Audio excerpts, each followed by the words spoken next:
Hi, welcome to the Recovery Daily Podcast. I'm your host, Rachel Abbasi. I'm a grateful recovering alcoholic and stroke survivor. And I want to give a shout out to the happy couple that my husband met at the Italian restaurant tonight, because he came home as a little chatterbox talking all about what you guys talked about. And I want to thank you for even considering offering him to give me a ride if I ever need one. So thank you. It's so nice to run across strangers that just sit down and talk, and ask questions. And that was just cool. It was cool to have him come home and talk about that after a long work week, and just coming home with a smile on his face. So I just wanted to say hi. Okay. He told me that he told you about the podcast, so we'll see if you're listening. Okay. So, today's topic, you're going to kill me, people. I still have not come up with a book of the month. I'm sorry. I feel terrible today, and I think it's because I have done my sewing class this week. I went out to lunch with ex-coworkers yesterday. And I had this little cold that I feel like I haven't been giving it enough credit. It's not like you can tell. I just feel congested in my sinuses. That's all. And you know what that does? It like makes you just feel kind of like you have concrete in your face. That's what it feels like. So I am pushing through today. I'm digging deep for this episode. So before I get to the topic, I wanted to show some stuff that I've done, some crafts that I've done, because I don't think that I've showed you, and I'm pretty proud of what I did today.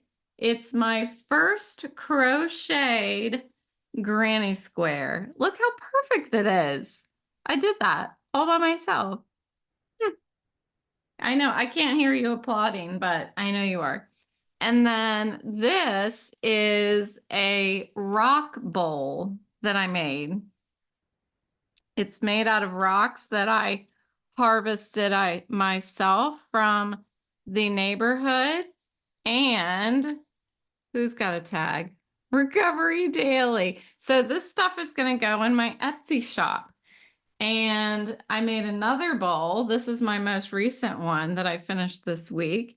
This one took a little longer because it was challenging to find all of these white rocks, but super amazing.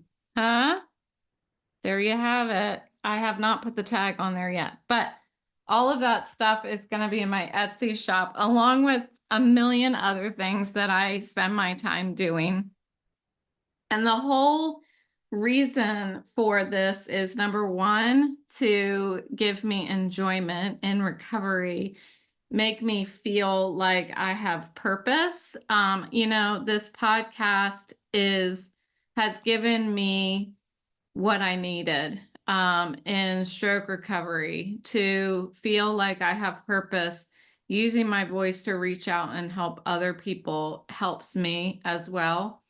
And by taking things and repurposing them, it's kind of echoing what I'm doing with my life right now. I'm repurposing what I feel like I've lost. I'm giving it new energy and new meaning in my life. So I just totally dig the crafts, totally dig them. So stay tuned. I am making my Etsy shop. It's slow going because of my head issues, but we're going to get there, and it's going to be super fun.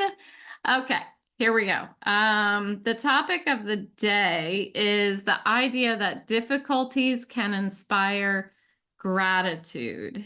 And I want to break it down and uncover how tough times in our lives can really wake us up to the good stuff that we've overlooked. And that's really what I'm getting right now. As when I finally was able to start accepting that my life is not going to take the same trajectory that I had planned, um, and I turned it almost like I felt like I was in the driver's seat, even though I wasn't, you know? I mean, we do our best to drive the path of our own lives, but there's only so much that we have control over. I talk about it all the time. I don't have control over people, places, and things. So, what I have had to do is really let go and understand that maybe I'm not driving. Maybe I'm not driving at all. Maybe I need to get in the passenger seat, you know, and see where my life goes and trust that I have the tools to make intelligent decisions when no matter what arises in my life. So um, more than anything, something that stands out to me over the past year or so has been what I am able to pay attention to that I couldn't before, because I had this career that I was so engrossed in, and being forced into medical retirement. I remember calling one of my staff members. She was at lunch yesterday, and I remember calling her and just sobbing, you know. For some reason, there's some people in our lives that we run across, and we just feel comfortable just totally dumping, just being completely open and vulnerable, like an open wound. She is one of these people. I don't know why. You know, if you were to ask her, like, we really haven't known each other very long, but I just feel so comfortable with her. And um I remember then, like, just being so devastated, just devastated. I mean, it hasn't been long enough for me to not still deeply feel that devastation of having to lose my career because of my stroke. Because of the symptoms left over from my stroke and my deficits. But while I get up every day and I do the next right thing and I keep walking, I turn off my wanter and I keep walking towards whatever, you know, my trajectory is leading me to these days. I'm noticing things that I didn't notice before. I have a lot more time to, I don't have to rush to walk the dogs. You know, that's one example. If they want to stop and sniff something, I don't have to say, come on, come on, come on, we got to go. Because we don't have to go. We can just stand there and sniff for however long you want to sniff, you know? And yesterday, as a matter of fact, yesterday, I was thinking, I don't know why I was thinking this, but I was like, you know, people say, look around. I thought yesterday the saying was look around and smell the roses, but it's not. It's stop and smell the roses. And that's what I get to do now. I get to stop, more importantly than anything, right? I get to stop because I don't have things that are waiting on me. Um, And when I think back to when I was working, I feel like there wasn't as much pressure really that existed beyond what I was actually creating. I was creating pressure inside of me like a pressure cooker, and it was self-created. It wasn't what I thought it was. You know, it was like, oh, I have to get back. I'm going to have these emails. I'm going to have the phone might ring, you know, for work. And really, I just didn't know how to slow down. And that's what I am learning in this recovery over the past year is how to slow down. My sponsor told me today, as I sent her a picture of my granny square, and she said, "Oh, is that a dishcloth or something?" And I said, "No, I want to make it into a purse. I saw a purse online and I want this square to be a piece of the purse. I think it's called a, I can't remember, a Jude purse or something like that. It's like a hobo purse. I don't know. Forgive me if I'm saying the wrong words, but I want that to be just a piece of it." And she said, "Oh, I'm not creative and I'm not patient." And I thought, that can be developed, because I didn't think I was creative or patient. But the first thing that I learned, and this was from my husband, I learned how to slow down. I don't think you can be patient and creative unless you first work on just slowing down. Um, when you have the urge to do something fast or move from one task to the next, I'm starting to learn how to stop in between, or to recognize that, again, that pressure that I feel is self-imposed. So as I slow down, I'm able to notice a lot, and I'm able to notice and have gratitude, believe it or not, with everything. And I'm kind of like feeling exhausted when I say that, because I feel so tired and just spent. You know, if I was a sponge, I would have been completely squeezed down into a tiny little ball. That's how I feel. But I am grateful still.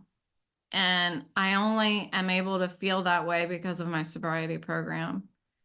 Um, so when you are deep in the trenches of some sort of hardship, whether it's addiction or an illness or these terrible curveballs that life throws at us, it's so hard to see anything good, especially right out of the gate. But this thing that I have learned is that the difficulties can often be the spark that wakes us up to the blessings we weren't paying attention to. I've shared this before, but when when my I guess my employment ended at my job because of my symptoms and everything, I had a coworker that packed up my office and brought me my stuff. And I asked her specifically to bring some of my folders home, because I had some stuff that I had written that was important to be number one.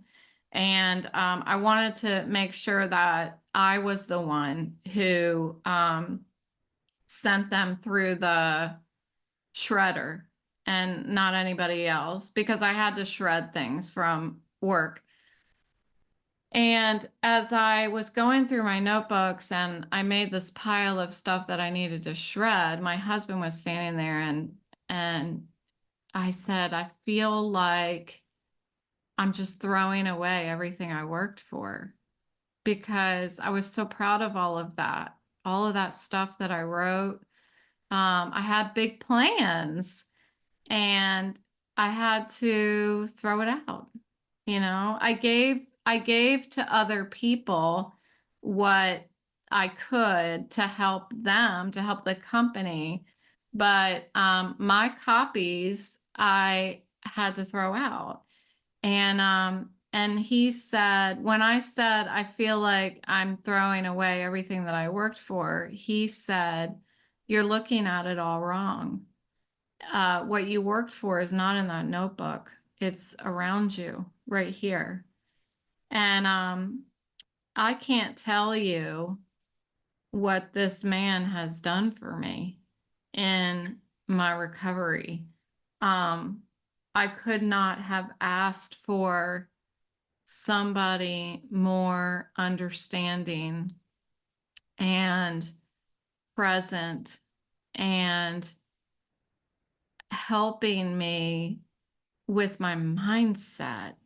He's not just listening, he is helping me to shift my mindset in a healthy way. And he's been doing that for since I had my stroke. I mean, he's been doing that since the time I met him, honestly. Everything that I have gone through, divorce, um, getting sober, all of these things, work relationships, with my coworkers and all of these things, he has always helped me to shift my mindset to be healthier.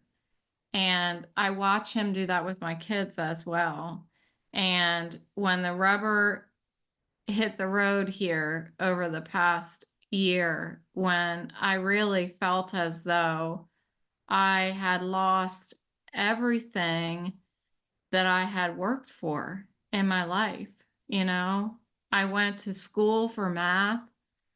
I studied Spanish, which I I only use in leisure, but I I left my job when I was working with him. I left there to go work for my family, and everything that I did, I taught myself how to do.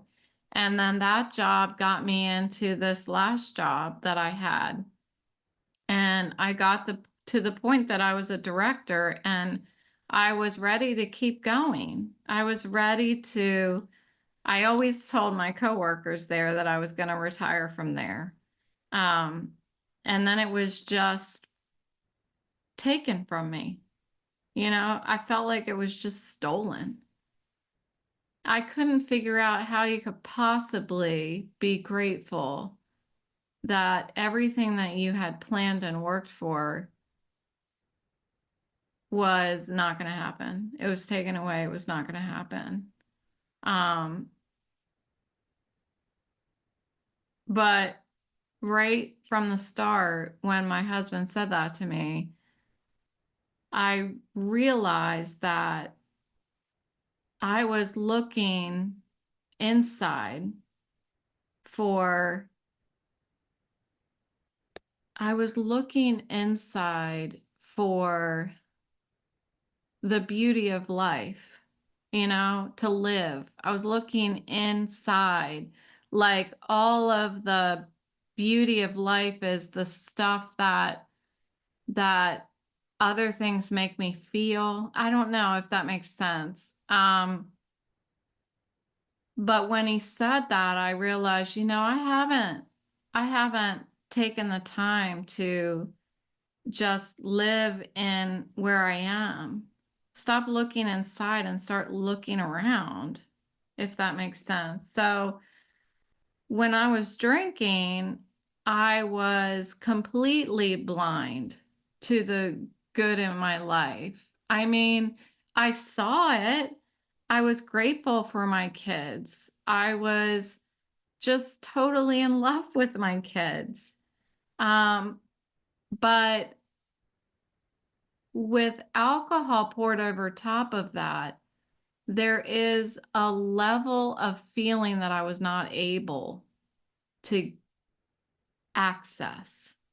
Um, I was so busy trying to escape from other feelings, other pain, and trying to control the outcomes of all of these other things around me. Like I was freaking president of my world, and I was sitting at the desk like I felt like I was, in control, and I wasn't in control of anything.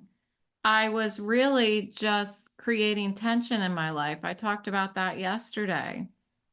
It wasn't until sobriety that I began to see that there is an abundance in life that isn't tangible. There is a beauty in life that is a little deeper than what we can see with our eyes. There are, you know, when I got sober, my hard times did not just go away. Actually, they felt like pretty terrible at first. But that's what the steps of my program are about, is guiding me through dealing with that stuff. And it was painful. It was. I cried a lot. So the process of getting sober is difficult and it hurts, but it's simple. There's a guide and you just follow it. And you don't have to do it on your own. You have the help of a sponsor, you have the help of fellowship. And I've learned how to finally, after working the steps, open my eyes to what has always been there below the surface. I talked about that yesterday. I talked about serenity and joy, how they're always there running in the background.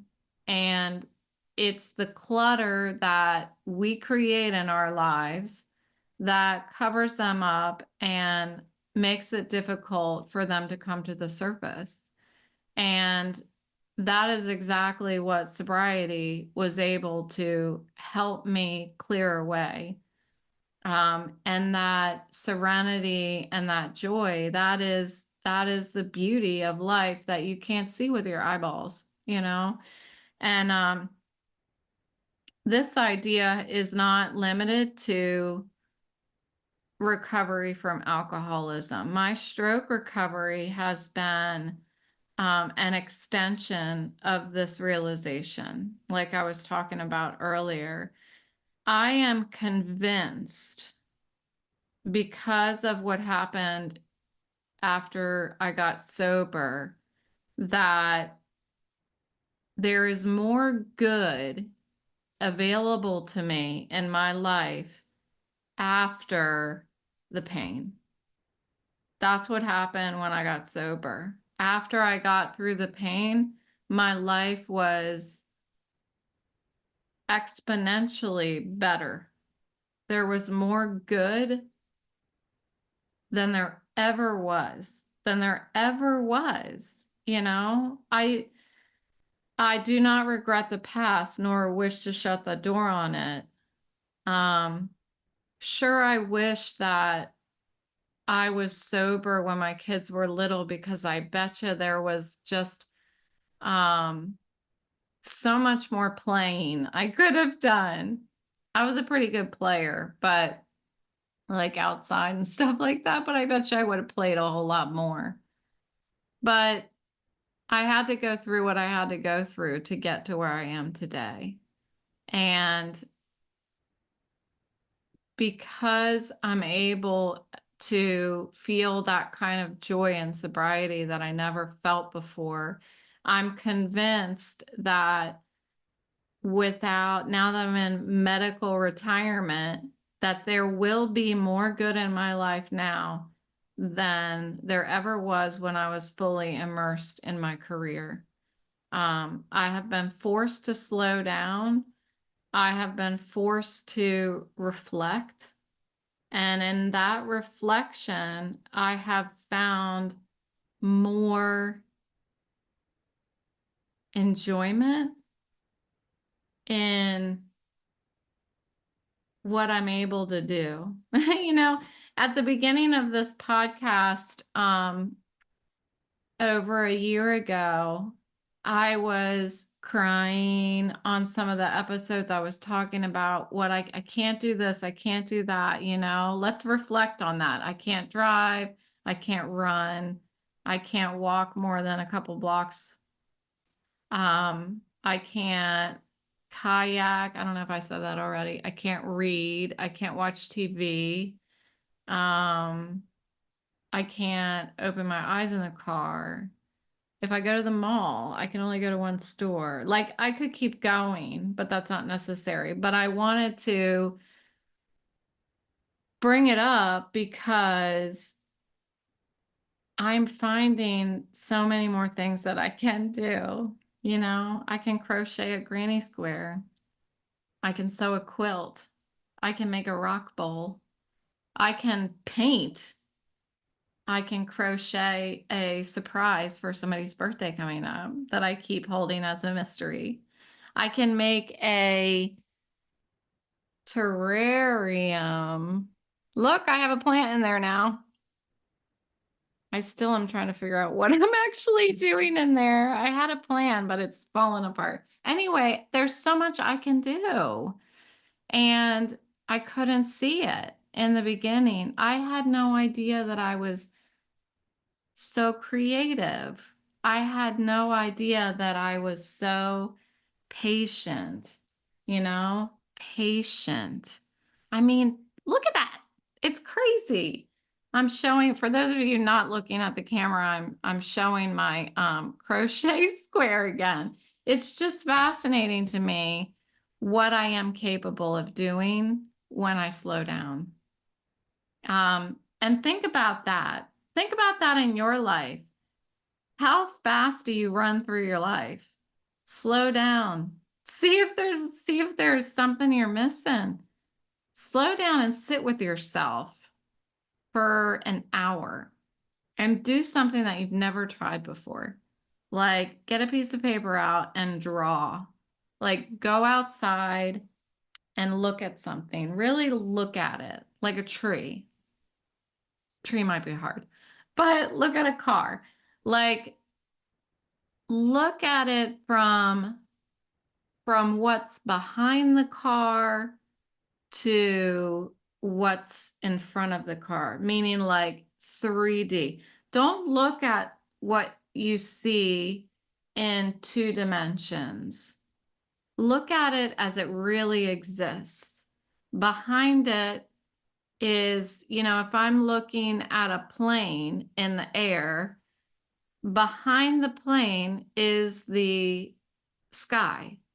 So I paint the sky first. I always thought you paint the plane and then you paint the sky around it. No. You paint the sky and then what's in front of the sky? Clouds. And then what's in front of the clouds? Birds.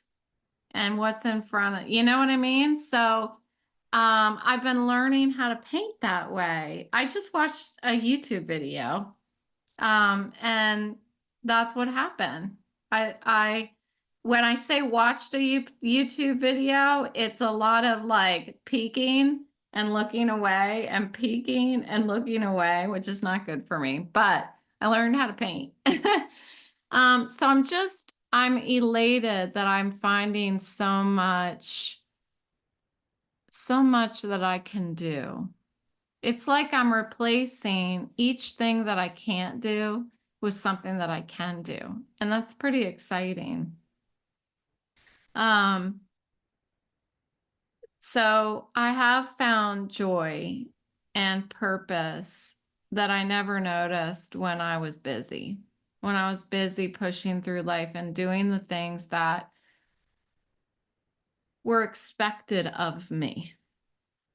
You know, it's like I was always doing what was expected of me. And in stroke recovery, I have felt the same way. Up until recently, I have felt the same way that I've been doing what is expected of me. I needed to get Social Security disability. I needed to get approved for, you know, my insurance company. I needed to make sure that I was doing what the doctors told me. And then I started seeing a vestibular therapist and doing what was expected of me. I had homework for that.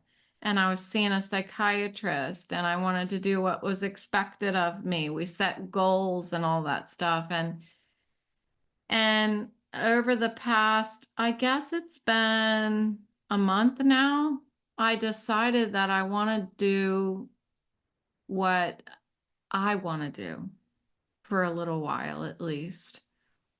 I want to set my own expectations of myself, and it's going pretty well.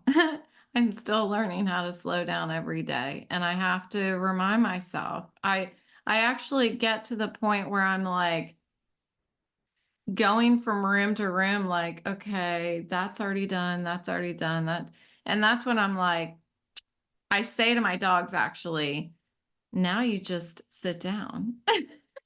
And that's what I do. I'll go sit down and look out the window and just relax for like 10 minutes or something like that and think.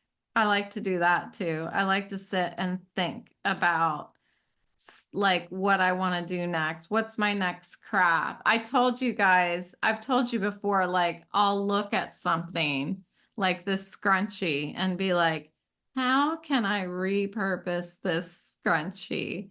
And I'll, think about taking it apart. I'll think about what this can be, what this velvet could be repurposed as. I like to just sit and think too. Um, and I find a lot of gratitude in that. I find a lot of gratitude that my stroke didn't take that away from me, that I'm able to do that stuff. I can't do a lot of things, but I can do a lot of things that other people that had a stroke can't do. And I like to share my experience, strength, and hope in order to help other people who might be suffering with the same kind of depression and fear that I felt at the beginning of all of this. So, one of the most transformative things I think that has happened for me and that has carried over into stroke recovery is when I say my prayers at night and I say, thy will be done, not mine. And it really, over time that I've been saying it, I've really gotten to the point that I feel like I am taking my hands off of the wheel, and being like, why even pretend to control? Because I don't have any control. And the more that I let go, the easier it is for me to sit back and glide, sit back and just enjoy the ride a little bit. When things don't go the way that I plan, it's so easy to get discouraged or angry. And when I get discouraged or angry, it's blocking me from it's blocking that serenity from me. And what I heard somebody say in one of my meetings, gosh, like 3 years ago, I think, in my morning meeting, said that these moments are spiritual checkpoints and they are a time to look inward and reassess my toolbox. They force me to hit the pause button and examine whether I am spiritually aligned. If I am practicing the principles in all of my affairs, the principles of my program. And so far, over this past year, if I practice the principles of my sobriety program and stroke recovery, I am happy. So I'm going to keep doing that. And when I have days that suck, when I just feel kind of, sometimes it's not even a whole day. Sometimes I'll have a good day. And then like 3 o'clock, I feel really depressed. And I feel like I just want to crawl into bed because I'm done. I'm done. I don't want to do this anymore. Um, but I sift through my recovery toolbox and I either text my sponsor or Do figure out, do I have what I need to get through this? Have I felt this way before? Have I felt like giving up before? Yeah, I have. So what did I do? Well, I've done a few things. One time I really felt like giving up and I called a psychiatrist. Sometimes I call my mom. Sometimes I'll call a friend. I have lots of different tools that help me. When things get really difficult for me, I think the best thing that I can do is go to a support group meeting, whether it's a stroke recovery support group meeting, a vestibular support group meeting, or a sobriety meeting. Um, they offer me that kind of guidance or wisdom or experience, hope. That's what they give me. It gives me hope because I see other people dealing with the same thing that I am, and they're putting one foot in front of the other. And I want to do that. I want what they have. So I listen. And I don't have to go to those meetings and talk. I can just sit and listen. A lot of times that's what I do. And that's the beauty of life that I have discovered since I got sober. Um, it is my life, and my journey is unique to me, but I don't have to walk it alone. Um, I can grab anyone's hand along the way. And I have realized that it doesn't mean that I'm not independent. And it doesn't mean that I'm weak. It is, it means that I'm smart. That's what it means. If we live life together and we learn from each other, we are the smartest of them all. I'm telling you. Um, if everything had gone the way I wanted in life, I never would have discovered this serenity. I learned in my program that one of the promises is that I will know serenity. And I remember the day that I knew it. I remember it distinctly. I have never felt this way before in my life. That's what I thought. I know this is what they were talking about. It's serenity. It's when I cleared all of the wreckage away and I cleared my conscience by working the steps with my sponsor, going to sobriety meetings, being honest with myself, being honest with others, applying the principles in all of my affairs. And all of a sudden, this one moment in time, I was outside walking and I thought, there's nothing wrong. It was quiet, it was quiet. And that was what serenity sounded like to me. That's what it felt like. And I wouldn't have learned how to surrender, how to let go, and how to genuinely live in the present if I kept doing things my way. My toughest times in my life have been my greatest educational experiences.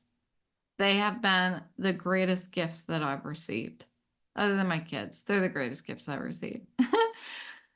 But my difficulties have taught me how to build a toolbox for living and use it. And without these challenges, I would still be blind to what it feels like to gain the wisdom of how to deal with tough stuff. I heard somebody say today, I have found the key to happiness. And it's true. It's true. I have found the key to happiness for me in my life. This is it. This is how I do it.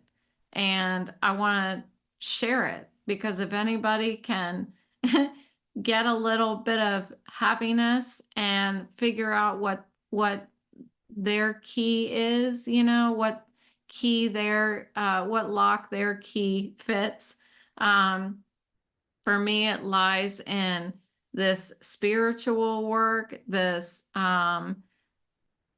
working with my looking inward at my emotions and not being afraid of them, facing hard stuff, and being able to recognize that when I'm in a difficult moment, it's okay. Everything is okay. This right here is an opportunity. And it'll piss people off if you say, I think I've done it. I think my daughter, maybe. I think my son also. I may have said to them when they're going through something difficult, like, this is it. Right now, you're right in the middle of an opportunity to grow. So you just keep walking forward, don't look back. And that's not always what people want to hear when they're going through something rough, but it's so true. It's hard not to say that to somebody, because that's what I've experienced. And difficulties remind me that life isn't always going to go the way I want it to, and it's okay. It's okay, and it is better that way. It's better if things do not go the way that I planned it. It's so funny. So I'm going to wrap it up there. And thank you so much for listening today to the Recovery Daily podcast. And I swear I will pick a book. I'll do it right now. I'll do it right now after I hit stop recording. Thanks for listening. I'll talk to you tomorrow.